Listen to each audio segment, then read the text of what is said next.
This is Cecilia O'Reilly. Welcome to another episode of Grounded Catholicism.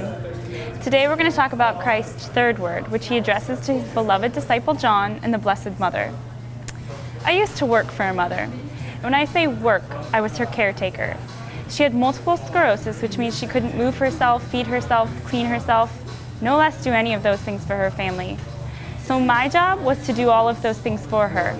The family got such a kick out of the fact this little 100-pound girl was moving her from room to room that one day she said, "You know, Cecilia, we've been trying to come up with a nickname for you, but all we can ever think is stronger than she looks." And I thought, we all are. We just have to have determination, believe that. You know, there's a will, there's a way.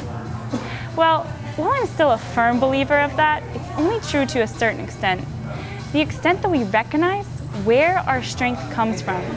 We can fall into the trap of starting to think it comes from ourselves, and we rely solely on our own intelligence and willpower to the point of isolating ourselves. You know those times, those hard times, when you think, it'd be really nice to have a mom right now who could tell me what to do, tell me everything will be okay, or just to feel what I'm feeling. We brush that aside as weak and think, I've got to figure this out by myself.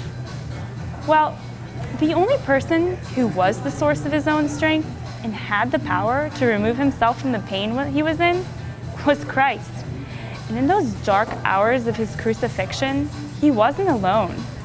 At the foot of his cross, who was there? John and his mother, our Blessed Mother.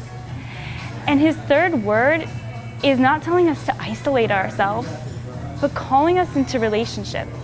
He turns down to her and says, "Woman, behold your son," and to John, "Behold your mother."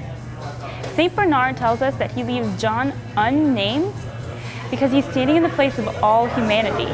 And he says woman, indicating the Blessed Mother's universal motherhood.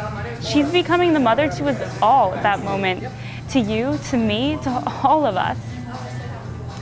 And he also proceeds to say that Christ said, not look at another son, but your son.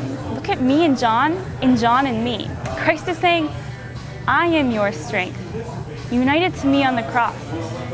But he's saying, I know it's hard, and I want you to have the same loving presence of my mother that I had. I am your strength, but she is your comfort. Stay close to her, and she will keep you close to the divine will, the will that always finds a way, finds the way. We're out of time for today, so tune in next time. And in the meantime, enjoy life, but live for eternity.